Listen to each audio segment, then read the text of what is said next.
네. 계속 말씀드리겠습니다. 그래서 이 점성에 의한 힘, 점성에 의해서 받는 점성력을 아예 무시를 하는 게 이 오일러 방정식이기 때문에 이 방정식으로는 난류로 난류를 해석을 할 수가 없어요. 난류가 뭐 때문에 생겨나냐 하면은 바로 이 점성항 때문에 생겨나는 거거든요. 자, 우리 7 장에서 이야기했던 내용도 한번 다시 생각을 해 봅시다. 7 장에서 이야기했던 게 뭐냐면 0 에서부터 델타까지 이 경계청 내부에서 레이놀즈 넘버가 어떻게 되면 난류가 되고 뭐 이런 이야기들을 했었죠. 이 바깥쪽에 대해서는 우리가 이야기하지 않았었어요. 물론 이 파필드에서의 터뷸런트 인텐시티가 얼마냐에 따라서 이 바운더리 레이어 내부에서도 그 영향을 받습니다. 인텐시티가 크면 클수록 이 파필드 벨라시티 인텐시티가 난류 인텐시티가 크면 클수록 이 좀 더 빠른 레이놀즈 좀 더 작은 레이놀즈 넘버에서 난류로 처리가 되겠죠. 당연히 그렇겠죠. 하지만 이 바깥쪽에 이 바깥쪽에서는 이 난류라고 부르지를 않아요. 어. 뭐 파필드에 대해서 벨라스티 인텐시티가 이제 변하는 게 쪼끔은 있겠지만 이 대부분은 어떠냐면은 그냥 유니폼한 플로우로 계속 흘러갈 뿐이에요. 난류가 되는 건 어디서 난류가 되냐면은 이 경계청 내부에서 난류가 됩니다. 그래서 이 난류 현상을 예측은 할 수가 없다. 이렇게 말씀을 드릴 수가 있어요. 또 하나 이 이상유체는 그러니까 이상유체라고 지금 이야기하는 건 뭐냐면 비스카시티가 0 이라고 보는 이 점성항이 0 인 이 유체에 대해서는 이 볼티시티 볼티시티가 0은 아니죠. 볼티시티가 변하지 않는다는 이야기예요. 자, 볼티시티가 여러분이 생각하는 대로 이 회전 선속입니다. 회전하는 그런 아 각속도, 회전 각속도의 의미를 갖고 있는 그런 속도가 되는데요. 그런 물리량이 되는데요. 이 오메가가 이 비스카스 아니 이 볼티시티가 디시페이션 되는 이유는 그러니까 0 으로 가는 이유는 점점 오메가가 0 으로 가는 이유는 뭐냐면 비스카시티 때문이에요. 점성이 있기 때문입니다. 유체가 어디선가 이렇게 붙잡는 힘이 있기 때문에 벽면에서부터 붙잡는 힘이 있기 때문에 이렇게 회전하는 힘이 점점 줄어들어서 결국은 이 회전 각속도가 0이 되는 거죠. 근데 이상유체에서는 이 오일러 방정식에서는 이 비스카시티 자체가 0 이라고 보는 유동이기 때문에 이 볼티시티가 디시페이션 되지 않아요. 줄어들지 않습니다. 오메가가 그대로 오메가의 값을 유지를 하고 있어요. 델타 t라는 시간이 흘러도 델타 오메가는 0 이에요. 즉 오메가는 변하지 않습니다. 이 오메가하고 스큘레이션 감마는 이런 관계가 있죠. 그러니까 오메가를 이렇게 그 면회관에서 적분을 해준 게 스큘레이션입니다. 스큘레이션. 그래서 오메가의 변화율이 0 이기 때문에 이 스큘레이션의 변화율도 0 이 되게 되는 거죠. 스큘레이션의 변화율이 0 이라는 이야기는 스큘레이션이 일정하다는 이야기죠. 오메가가 일정하다는 이야기죠. 그리고 이제 이 오일러 방정식에서는 순환이 보존되고요. 금방 말씀드린 게 계속 이해하고요. 그리고 점성을 무시하기 때문에 점착 조건, 노슬립 컨디션이 성립하지 않습니다. 노슬립이 아니라 퍼펙트 슬립이 일어난다는 이야기예요. 파필드 벨라시티가 그대로 이 벽면의 벨라시티와 같은 속도를 가지게 된다는 이야기입니다. 이게 오일러 방정식의 가장 큰 특징이라고 이야기를 할 수가 있죠. 그래서 금방 말씀드린 대로 이 점성소산이 무시되기 때문에 비스카시티가 0이라는 얘기죠. 무식되기 때문에 에너지가 보존이 돼요. 자, 우리가 에너지 보존 법칙을 나타내는 유체역학에서 에너지 보존 법칙을 나타내는 방정식이 뭐였나요? 베르누이 방정식이었어요. 베르누이 방정식은 내부 에너지, 뭐 온도에 따라서 다른 값을 가진 게 내부 에너지. 온도가 높으면 내부 에너지가 큰 거예요. 내부 에너지. 그리고 속도가 빠르면 많이 갖게 되는 운동 에너지. 그리고 압력 에너지, 위치 에너지. 이런 에너지들이 있잖아요. 그래서 이 내부 에너지는 연력학적인 에너지니까요. 이 나머지 세 개, 이게 기계 에너지인데요. 운동 에너지, 위치 에너지, 압력 에너지. 요 세 에너지의 합이 일정하다는 얘기예요. 에너지가 없어지려면 왜 없어지는 거예요? 벽면에서의 마찰 손실. 마찰 손실 왜 생기는데? 월시어 스트레스는 뭐 곱하기 뭐라고 그랬어요? 비스카시티 곱하기 벨라스티 그레디언트라고 그랬잖아요. 근데 여기서는 지금 뭐라고 이야기를 계속하고 있어? 비스카시티가 0이라고 이야기하고 있잖아요. 벽면에서 손실이 일어나지 않는다는 이야기예요. 손실이 일어나지 않기 때문에 에너지는 계속 보존이 된다는 이야기입니다. 에너지가 계속 보존이 됩니다. 그래서 오일러 방정식에서는 에너지가 계속 보존이 된다 이렇게 이야기를 할 수 있고요. 금방 퍼펙트 슬립이 일어난다고 이제 말씀을 드렸지만 이 유체가 고체 표면을 뚫고 지나갈 수 없어요. 그냥 퍼펙트 슬립이 일어나기 때문에 벽면에서는 완전하게 미끄러지는 거예요. 미끄러지지 뚫고 지나갈 수는 없게 됩니다. 그래서 고체의 표면 자체가 하나의 유선을 이루게 된다는 거예요. 하나의 유선을 이루게 된다. 이렇게 말씀을 드릴 수가 있습니다. 그래서 요게 이제 이 오일러 방정식에서는 유선을 굉장히 이제 중요하게 생각을 하셔야 되는데요. 요게 이제 고체 표면이 만약에 제일 아래쪽에 하나가 요렇게 비행기 날개처럼 있다면 이 비행기 날개를 따라서 이렇게 하나의 유선이 형성된다는 그런 의미가 되게 됩니다. 자, 요 중간에 이제 작은 컨트롤 볼륨을 요렇게 하나 잡아요. 점선으로 하나를 잡게 됩니다. 그리고 유선 방향을 S 방향이라고 그러고 유선의 노멀한 방향을 M 방향, 노멀하니까요. M 방향이라고 이렇게 잡게 됩니다. 그럼 이 컨트롤 볼륨에 대해서 요 윗면과 아랫면으로는 유체가 들어오고 나갈 수가 없어요. 왜? 이 유체 덩어리들은 뭘 따라서 흘러가요? 유선을 따라서 흘러가죠. 왜? 유선을 어떻게 디파인 했냐면은 벨라스트의 탄젠셜한 방향으로 쭉 이은 게 유선이라고 그랬잖아요. 그러니까 거꾸로 요게 유선이라면 요 유선 밖으로 유체가 나갈 수 없다는 이야기입니다. 나갈 수 없어요, 당연히. 그래서 유체가 사실은 들어오고 나갈 수 있는 면은 여기 1번 면하고 2번 면밖에 없어요. 요 위쪽 면하고 아래쪽 면으로는 유체가 들어오거나 나갈 수 없다는 이야기입니다. 이해하시겠죠? 그리고 그 센터에서 이 포인트 N이라는 포인트에서의 프레셔는 P 그리고 속도는 V라고 하겠습니다. 그게 이제 이 컨트롤 볼륨 전체의 속도를 대표하는 게 캐피탈 V가 되고요. 요 전체의 프레셔를 대표하는 게 P라고 말씀을 드릴 수가 있습니다. 아무튼 요 포인트에서의 속도와 압력이라고 이야기를 하겠어요. 그러면 이제 요 컨트롤 볼륨을 이렇게 잡았고요. 그럼 이 컨트롤 볼륨의 크기는 요쪽으로 2분의 요 전체가 이제 ds만큼 들어져 있고 요 노멀 방향의 길이가 dn이라고 그런다면 요만큼이 2분의 dn이 되고 이만큼이 각각이 2분의 ds가 되겠죠. 여기도 2분의 dn이 될 거고요.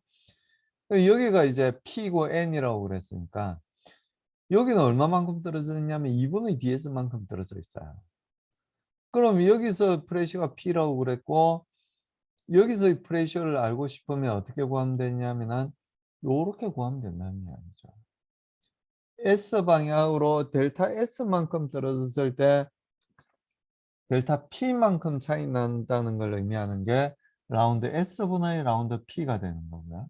요점에서 이 면까지 얼마나 떨어져 있냐면은 마이너스 2분의 ds만큼 떨어져 있어요. 그러니까 요게 이 라운드 S분의 라운드 P가 의미하는 게 뭐냐면은 S 방향으로 단위 길이만큼 떨어져 있을 때 프레셔 디퍼런스가 얼마인지를 나타내는 게 바로 라운드 S분의 라운드 P입니다. 근데 얼마만큼 떨어져 있냐면은 마이너스 2분의 ds만큼 떨어져 있어요. 그러니까 마이너스 2분의 ds만큼을 곱해주게 되면 요 점과 요 점 사이에 프레셔 디퍼런스를 나타내게 되는 겁니다. 요만큼이 P에 붙어있는 요만큼이.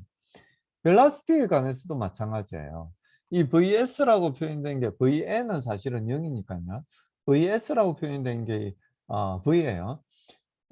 여기서 요 둘 사이에서의 프레셔 벨라시티 디퍼런스를 나타내는 게 뭐냐면 요만큼이에요. 라운드 S분의 라운드 V가 뭐냐면 S 방향으로 단위 길이당 V의 차이를 나타내는 게 요 값입니다. 근데 둘 사이의 거리가 얼마나 떨어져 있냐면 마이너스 2분의 ds만큼 요게 요쪽이 플러스 2분의 ds만큼 떨어져 있는 거니까요.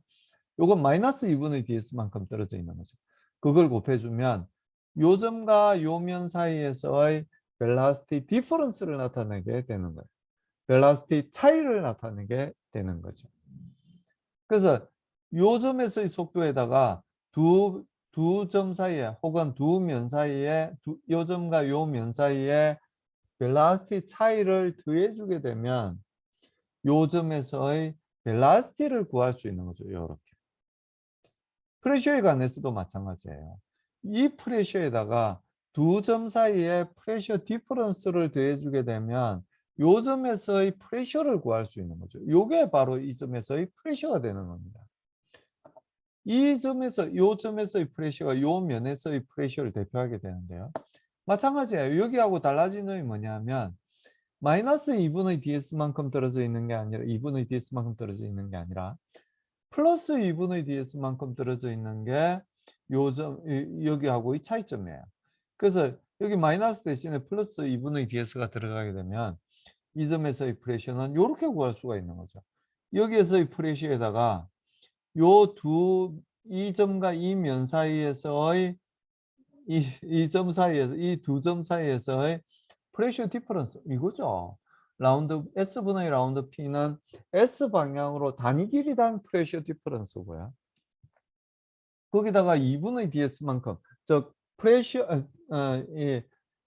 거리 차이를 곱해주게 되면은 두 점 사이에서의 프레셔 디퍼런스를 구할 수가 있게 되는 거죠. 이렇게.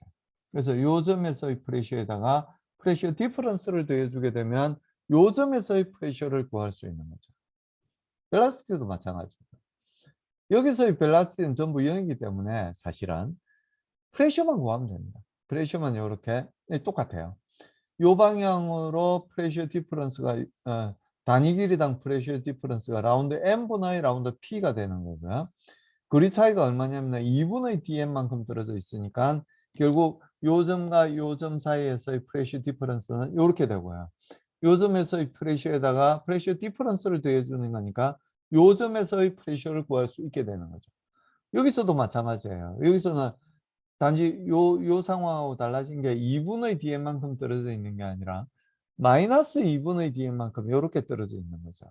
그래서 여기에 플러스 2분의 dm 대신에 마이너스 2분의 dm을 대입해 준 값이 바로 요 점에서의 프레셔 값이다. 이렇게 볼 수가 있습니다. 그래서 요 네 면에서의 벨라시티와 프레셔를 전부 다 구했어요. 우리가 알고 있는 운동량 보존 법칙입니다. 이 컨트롤 볼륨에서의 운동량 보존 법칙이에요. 좌변이 나타내는 건 뭐냐면은 운동량의 변화율입니다. 운동량의 변화. 요 V는 뭘 나타내요? 요 볼륨을 나타냅니다. 볼륨. 그러니까 부피를 나타내요.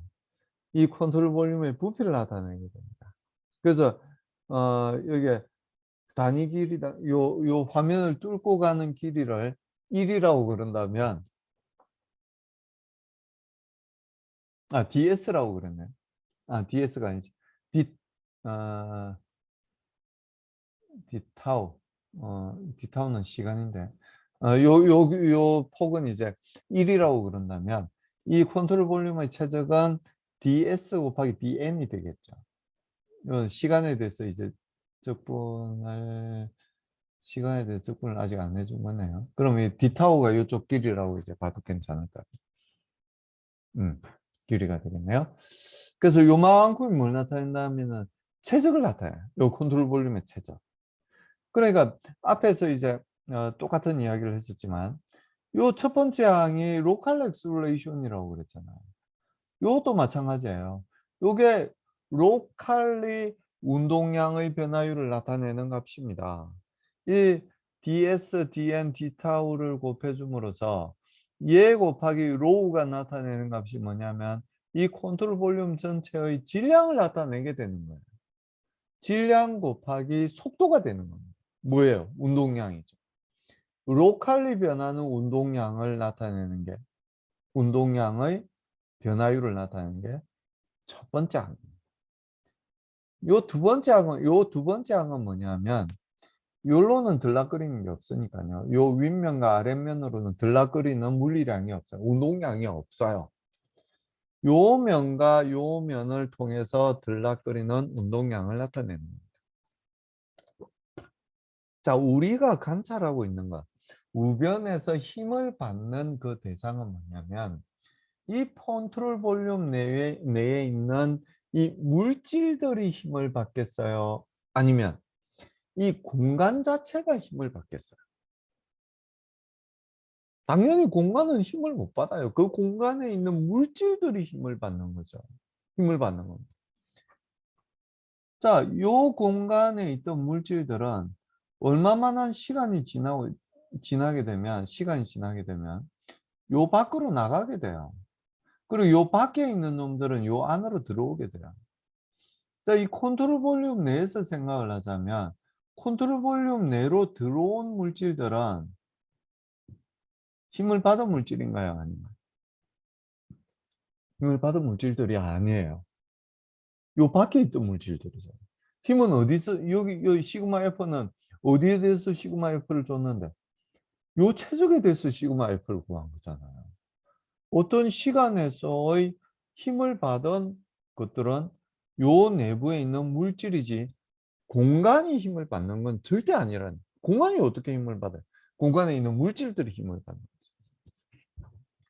그래서 요 안으로 들어온 물질들이 갖고 있는 운동량은 이렇게 빼줘야 됩니다. 요게 뭐냐면 여기 이제 요까지 이제 곱해주게 되면 요게 뭐냐면은 여기에서의 속도를 나타내는 게 바로 요 값이잖아요. 이 로브이라는 속도를 가지고 이만한 운동량을 가진 물질이 들어오는 거예요. 컨트롤 볼륨 내로. 근데 얘들은 힘을 받은 물질들에 힘을 받지 않는 물질들.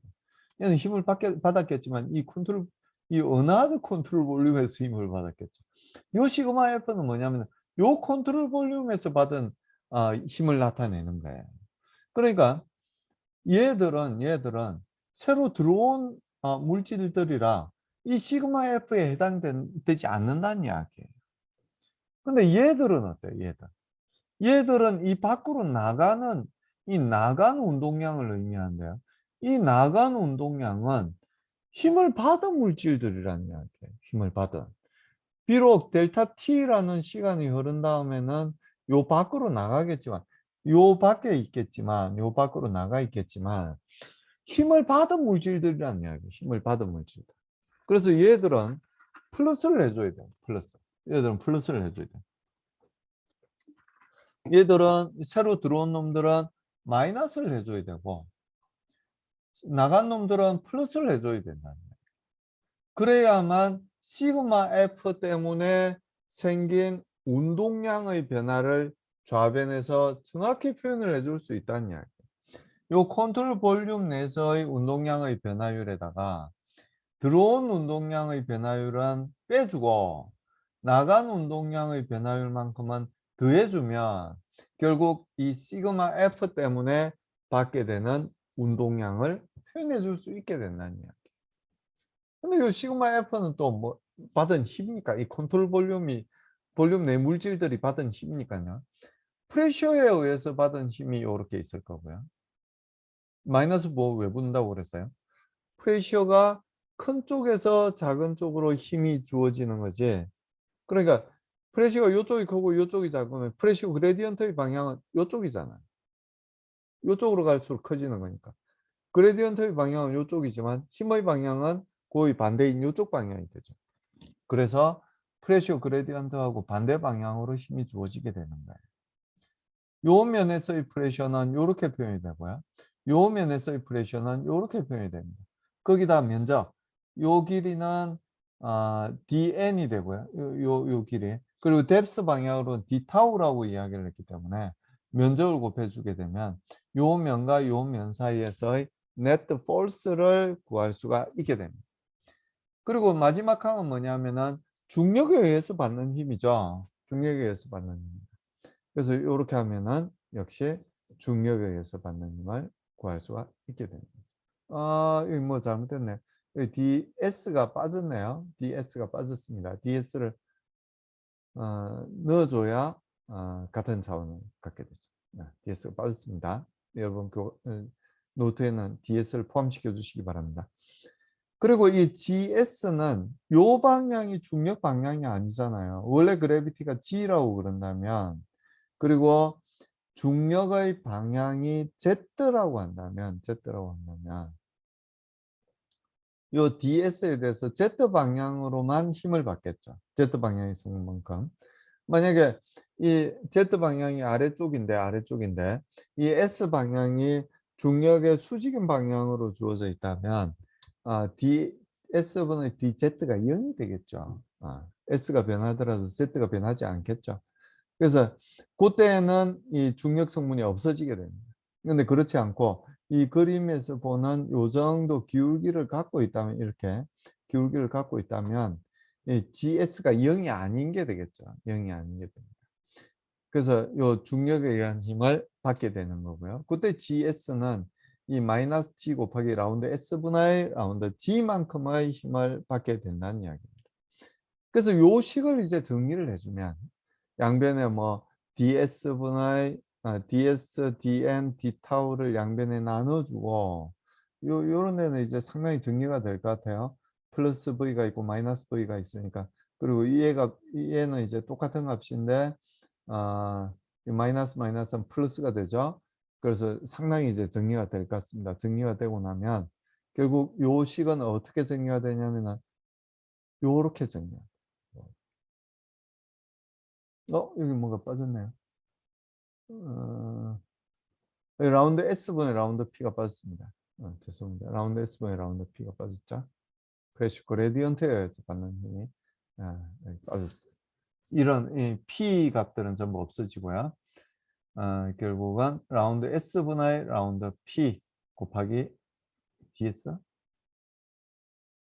dn d타우로 나눠줬으니까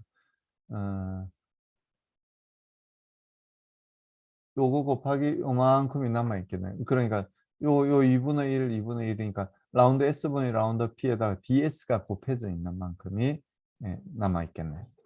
그렇게 남아있게 됩니다.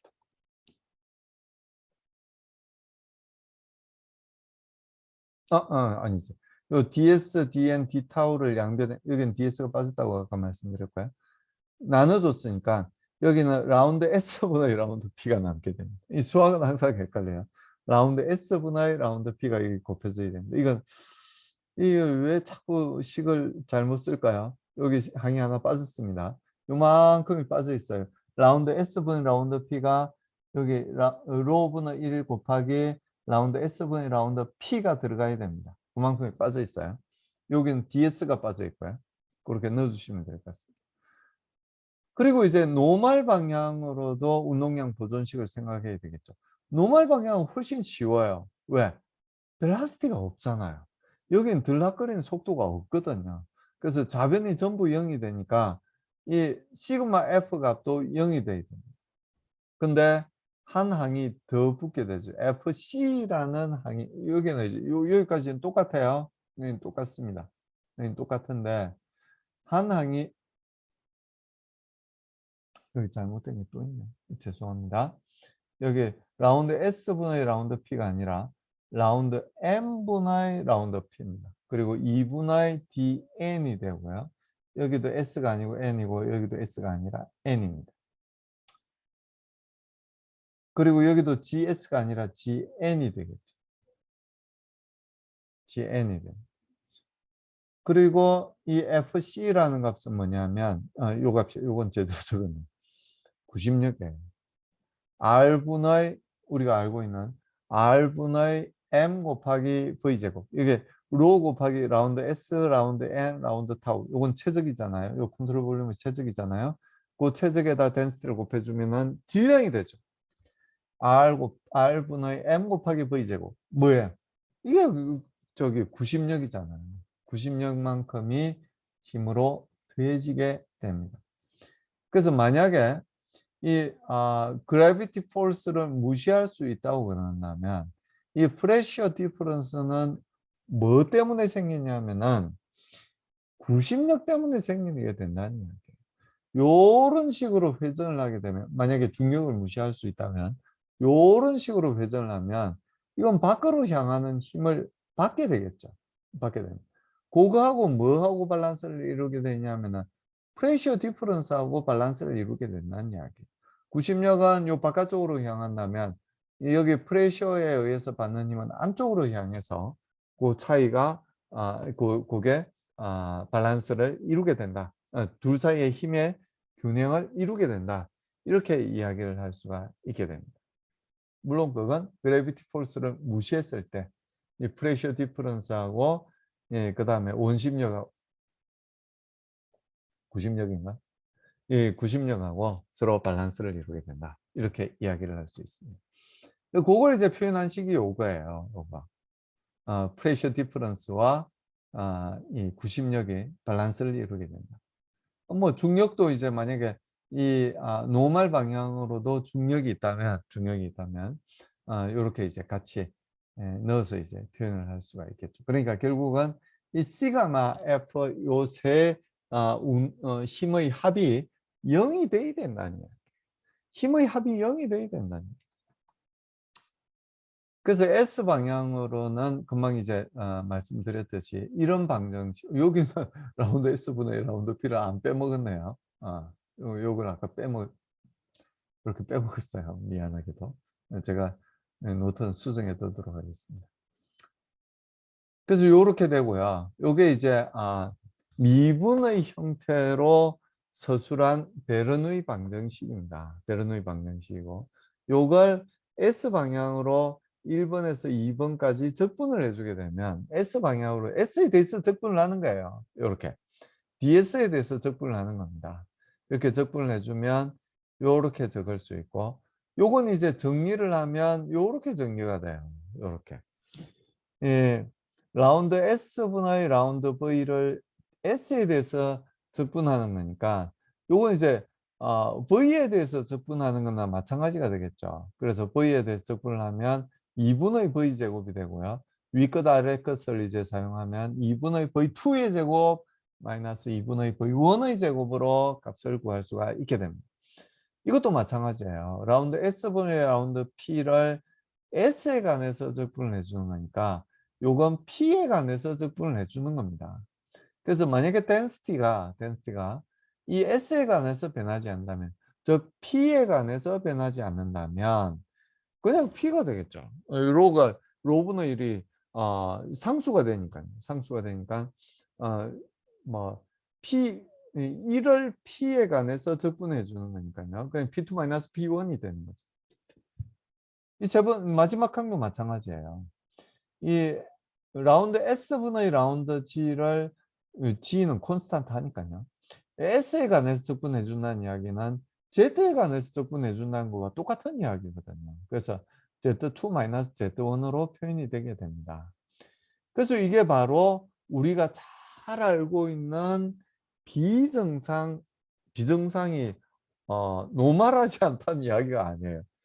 스테디하지 않다는 이야기가 비정상입니다. 그래서 비정상 상태, 요 텀이 있으니까요. 비정상 상태에서의 베르누이 방정식이고요. 우리가 알고 있는 정상 상태에서의 베르누이 방정식은 시간에 따라서 요 값이 셀라스티가 변하지 않는 거니까요. 시간에 따라서 변하지 않는 거지 위치에 따라서 변하지 않는다는 이야기는 아닙니다. 그래서 유체 덩어리는 엑셀레이션을 받을 수도 있지만 위치에 따라서는 어쨌든 속도가 변하지 않는 정상 상태라면 요 값이 0이 되고요. 요 세 값의 합이 0이 되게 돼요. 요 값이 0이라고 그랬으니까 요 세 값의 합이 0이 되게 되겠죠. 그래서 그게 이제 요 식이에요. 요 식이 우리가 잘 알고 있는 그 베르누이 방정식이고 요걸 서브스크립트 1하고 2를 같은 놈들끼리 서브스크립트가 아래 첨자가 같은 놈들끼리 모아주게 되면 1번 상태에서의 운동량 방정식, 운동 에너지, 단위 질량당 운동 에너지죠. 그리고 단위 질량당 압력 에너지, 단위 질량당 위치 에너지의 합이 1번 상태든 2번 상태든 같아지게 된다는 게 요 식이고요. 그 같은 값이 얼마인지는 모르겠지만 콘스탄트하다고 표현된 게 요 값입니다. 요가. 그래서 요 방정식이 어디로부터 왔는지를 우리가 곰곰이 생각을 해보면 요 식으로부터 왔죠. 요 식에서 요 시그마 F는 다 살린 게 아니죠. 다 살린 게 아니고 뭐 하나 빼먹었죠. 점성항을 뺐잖아.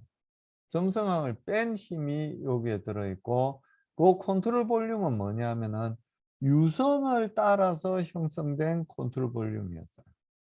즉 유선을 따라서는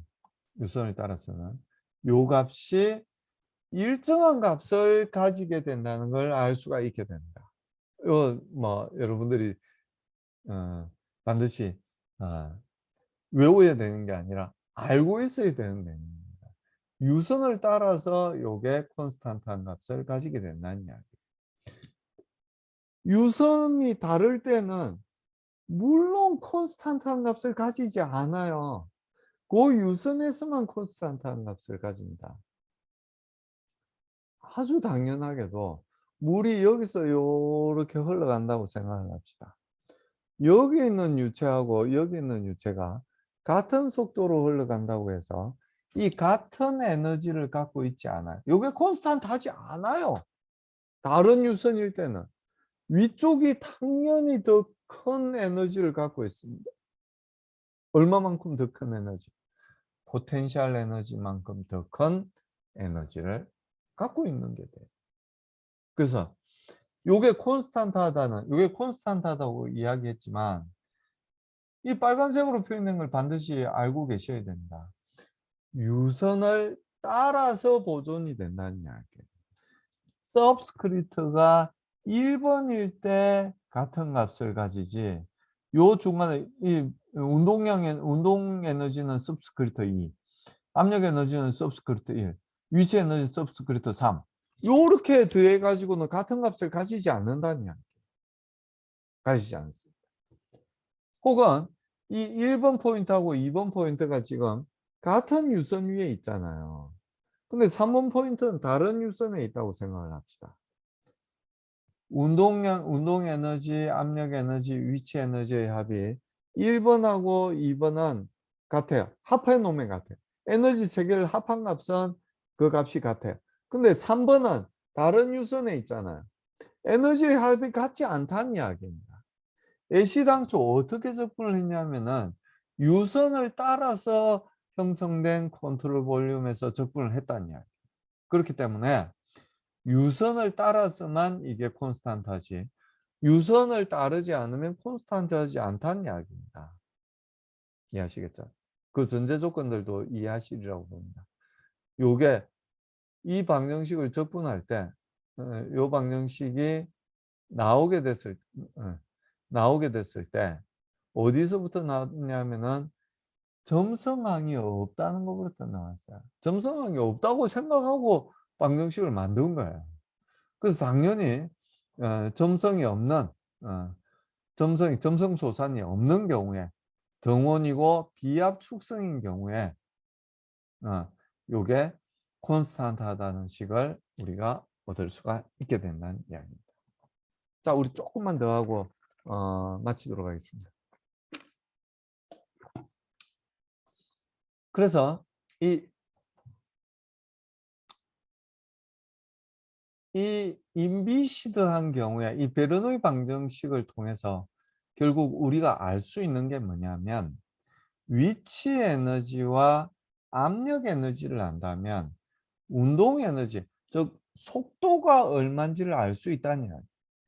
혹은 운동 에너지, 즉 속도를 알고 위치를 안다면 그 점에서의 압력 에너지를 얼마인지 알 수 있게 된다는 이야기. 요 세 값의 합이 일정하다는 의미는 그런 의미를 갖게 돼요. 속도를 알게 되면 속도와 위치를 알면은 압력이 얼마인지를 알게 된다는 이야기죠. 어떤 경우에? 인비시드한 경우에 알게 된다는 이야기. 인비시드한 경우에 알게 된다는 이야기. 인비시드한 경우에 알게 된다는 이야기. 자, 근데 있어봐. 오일러 방정식이 어디 갔지? 요 방정식이죠. 요 방정식에서 만약에 요 값은 이제 콘스탄트 한 값이니까요. 콘스탄트 한 값이라는 거 이해하시겠죠. 요 방정식에 만약에 양변에 커를 취하게 되면 우변은 다 0이 된다는 거 혹시 이해하시겠어요? 우변은 다 0이 돼요. 그리고 좌변은 0이 아닌 값을 가지겠죠. 그리고 좌변에는 뭔가 볼티시티에 대한 어떤 이퀘이션이 만들어지게 될 겁니다. 그렇게 만들어지게 되는 게 바로 요 식이에요. 요 식. 혹은 요 식 말고도 하나가 더 있는데 이 물론 이제 이 볼티시티가 0이 되는 인비시트한 경우를 다루는 방정식이 바로 이 라플라스 이퀘이션으로 주어지는 방정식이에요. 그러니까 오메가가 0이 아닌 경우에는 이걸 포화송 방정식이라고 그러고 우리 수학 시간에 배웠어요. 수학 시간에 배웠지만 이 우변이 0이 아닌 것 여기 이제 요 오퍼레이터를 우리가 2차 미분을 해서 더하는 요 오퍼레이터 3차원 같으면 라운드 G의 2차 미분값이 하나 더 들어가겠죠. Z에 대한 2차 미분값이 하나 더 들어가겠지만 2차 미분한 값들을 서로 더한 값들을 우리가 어떤 오퍼레이터라고 불렀냐면은 라플라시안이라고 불렀어요. 라플라스 오퍼레이터라고 불렀어요. 라플라시안이라고 불렀어요. 요 좌변을 우리가 그냥 쉽지는 않지만 쉽게 표현하자면 이 푸사이에 대한 라플라시안이에요. 좌변은. 그리고 우변이 0이면 라플라스 이퀘이션이라고 부르고 우변이 0이 아니라면 포화송 이퀘이션이라고 부른다고 그랬어요. 수학 시간에 배웠습니다. 그래서 드디어 이제 이 수학 시간에 배웠던 라플라스 이퀘이션을 실제 써먹을 기회가 생긴 거예요. 이 유동장을 이 포텐셜 유동을 해석하는 데 있어서 써먹을 때가 생긴 겁니다. 그래서 이 만약에 이제 볼티시티가 0이라면 요 이퀘이션을 풀어서 이 모든 포인트에서의 푸사이를 우리가 알 수 있게 돼요. 푸사이를 알 수가 있게 되고 푸사이를 알면은 뭘 알 수 있게 된다는 이야기냐면은 벨라시티를 알 수 있게 된다는 이야기. 각 포인트에서 모든 점에서의 벨라시티를 안다는 이야기는 뭘 구할 수 있게 된다는 이야기냐면은 이 베르노이 방정식에서부터 벨라시티를 알고 있으니까 그리고 위치도 물론 아는 거니까요. 어떤 위치에서의 프레셔 값을 알 수가 있게 된다는 이야기. 프레셔 값을 알 수 있게 된다. 그러니까 요 방정식을 풀어서 모든 포인트에서의 푸사이 값을 확보하게 됩니다. 푸사이 값을 알게 되면 알게 되냐면은 속도를 알게 돼요. 모든 점에서 이렇게 한번 미분을 지어서 속도를 알게 됩니다. 속도를 알게 되면 다시 뭘 알게 되냐면은 요 아는 속도들을 이용해서 다시 프레셔 값을 알게 된다는 이야기. 프레셔 값을 알게 된다는 이야기. 그래서 요 방정식을 통해서 뭐 볼티시티가 0이라고 봤을 때 0이라고 봤을 때 어 0이라고 봤을 때 고 0을 요 방정식을 풀어서 푸사이를 구하고 그 푸사이를 통해서 속도를 구하고 그 속도를 통해서 프레셔를 구할 수 있게 된다는 의미예요. 자, 요게 이로테이셔널 인비시드 플로우인 경우에 이로테이셔널이 아니라면 즉 볼티시티가 0이 아니라면 이 포화성 방정식을 풀어야 됩니다. 포화성 방정식을 풀어야 돼요. 이 포화성 방정식을 풀던 아니면 라플라스 방정식을 풀던 요 방정식을 풀면은 결국 속도를 구할 수 있고요. 이 속도를 구하면은 다시 프레셔를 구할 수 있어서 유동에 대해서 모든 걸 다 알게 된다는 이야기예요. 뭐 잘 아시겠지만 수학 시간에 우리가 배웠으니까 이 포화성 방정식보다는 이 라플라스 방정식이 훨씬 구하기 쉬운 방정식이에요. 그리고 이 라플라시아는 리니어한 오퍼레이터예요. 2차 미분인데 왜 리니어하다고 그렇게 질문하실 수는 있는데요. 여기서 우리가 구하고자 하는 값은 푸사이잖아요. 푸사이. 푸사이가 두 개 곱해서 있는 항이 없어요.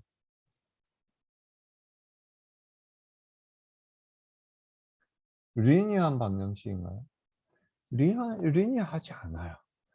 이 미지수 두 개가 우리가 구하고자 하는 값 두 개가 서로 곱해져 있어요. 이 리니어하지 않아요. y = ax 리니어하죠. y = ax의 제곱 여기 u 제곱 했듯이 x의 제곱 리니어하지 않아요. x와 y 사이에서 리니어하지 않아요. 이 xyz와 u 사이에서 리니어하지 않아요. u가 두 개 곱해져 있는데 u의 제곱이 되는데 이게 어떻게 리니어하게 돼요? 리니어하지 않아요, 얘들. 그래서 무슨 이야기냐면은 요걸 리니어하지 않는 난리니어한 방정식이라는 이야기. 근데 금방 봤던 그 라플라스 방정식, 포화성 방정식은 리니어하다는 이야기. 리니어하냐, 리니어하지 않느냐는 아주 큰 차이가 있습니다. 어떤 큰 차이가 있냐면은 a라는 값이 u = a라는 값이 이 방정식의 솔루션이고 b가 이 방정식의 솔루션이라면 a 플러스 b가 이 방정식의 솔루션이 되나요? 혹은 a에다 어떤 알파라는 값을 곱한 게 이 방정식의 솔루션이 되나요? 되지 않는다는 이야기예요. 그게 난리니어한 방정식이죠. 리니어한 방정식은 어때요? A가 이 방정식의 이걸 리니어한 방식이 아니니까 이걸 보고 이야기하면 돼요. 푸사이 1이 이 방정식의 솔루션이고 푸사이 2가 이 방정식의 솔루션이라면 푸사이 1 더하기 푸사이 2도 이 방정식의 솔루션이 된다는 이야기. 당연하죠. 여기 푸사이 1 더하기 푸사이 2를 한번 대입을 해보세요. 0일 때 이야기. 아, 파송 이케이션 안 되겠네. 라플라스 이케이션일 때 우리가 생각을 푸사이 1일 때 0이 되고 푸사이 2일 때 0이 된다면 푸사이 1 플러스 푸사이 2가 들어가면 당연히 또 0이 되겠죠. 라플라시안 푸사이 1 더하기 라플라시안 푸사이 2 둘 다 0이니까 당연히 둘 다 제로 합친 것도 0이 되겠죠. 무슨 이야기냐? 슈퍼포지션이 가능하다는 이야기. 이렇게 리니어한 방정식으로 주어지게 되면 이 솔루션의 슈퍼포지션이 가능하게 된다는 이야기. 이 슈퍼포지션이 가능하다는 이야기는 이 포텐셜 플로우를 해석하는 데 있어서 아주 중요한 기본적인 전제 조건이 되는 겁니다. 간단한 유동 몇 개에 대한 솔루션을 제시를 할 거예요. 그 간단한 그 솔루션들의 슈퍼포지션, 합친 값들이 결국 이 라플라스 이퀘이션의 솔루션이 된다는 걸 먼저 수학적으로 이해를 하셔야 됩니다. 리니어한 방정식과 난리니어한 방정식에 대해서 여러분 배우셨죠? 큰 차이점이 뭐예요? 리니어한 방정식은 솔루션의 슈퍼포지션도 그 방정식의 솔루션이 된다는 거예요. 난리니어한 방정식은 슈퍼포지션이 그 방정식의 솔루션이 안 된다는 거예요. 그런 큰 차이점이 있습니다. 그래서 다음 시간에는 이 간단한 유동들에 대해서 이 솔루션을 구하고 이 푸사이에 대한 솔루션 아니면 파이에 대한 벨라스틱 포텐셜이라는 값을 정의를 해서 그 값에 대한 솔루션을 구하고요. 그리고 그 방정식 그 솔루션들의 슈퍼포지션은 물론 이 방정식의 솔루션이 되니까 그 슈퍼포지션이 그 푸사이 1 더하기 푸사이 2가 어떤 유동장을 의미하는지에 대해서 이야기를 하려고 그럽니다. 이야기를 하려고. 다음 시간에